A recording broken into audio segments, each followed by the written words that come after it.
What we have been seeing over the last 30 years is the incremental break-up and privatisation of our NHS. And this has happened most markedly in England. The Health and Social Care Act of 2012 was really a culmination of a number of incremental changes, and it is in fact the abolishing act. The Health and Social Care Act does a number of things. First, it removes the duty on the Secretary of State to provide universal healthcare and services throughout England. This founding duty has been in place since 1948. In effect, it is an abdication act. It allows the Secretary of State to stand aside while services are closed and privatised or broken up in many parts of the country. The second feature of this act is it uncouples services and the planning bodies, which are responsible for planning for local needs and for local residents, from their local communities.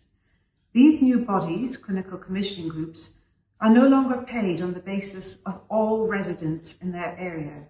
So some people can be left out. They no longer cover all residents in the area.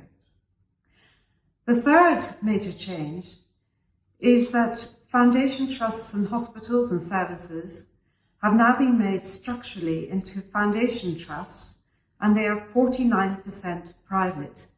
This means that over time, over half the beds, staff and services can actually be dedicated no longer to NHS patients, but to private patients. Up to 49% of the income can be generated from private activities. That means that there are fewer beds and staff and services being dedicated to NHS patients. The other major change that's been happening is that contracting out, or commissioning as it's known, is now virtually compulsory. And across the country, thousands and thousands of contracts are being let and tendered out to services to large for-profit corporations. Some of them are American, and some of them, like Virgin, are local or national, although increasingly all of these are global entities. And as part of these changes, the government is seeking to reduce the level of service of provision and the entitlements that we once had. And it's doing it in a number of ways by increasingly privatising care, reducing the level of services, and in effect abdicating its responsibility for promoting a comprehensive health service. It was a devastating moment when Parliament passed the Health and Social Care Act 2012. That act had been bitterly opposed and fought against. So within a few months of that act being passed, a number of us felt that the only way to get the NHS back was to draft a piece of legislation, the NHS Reinstatement Bill. Because what we realised was what Parliament had taken away through that Act of Parliament, the Health and Social Care Act, only Parliament could put back again, which is why we so badly need a piece of legislation, the NHS Reinstatement Bill.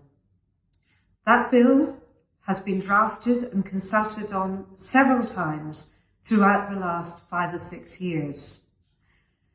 When Parliament is prorogued, the bill will fall, and so we must begin again with our campaign to get our NHS back again.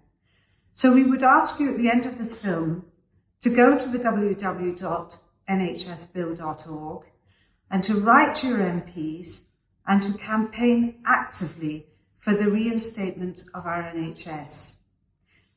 If you do not, and if we do not succeed, then the NHS will continue to be broken up, privatised and undermined, so that increasingly there will be fewer services and fewer of us will get the services that we actually need.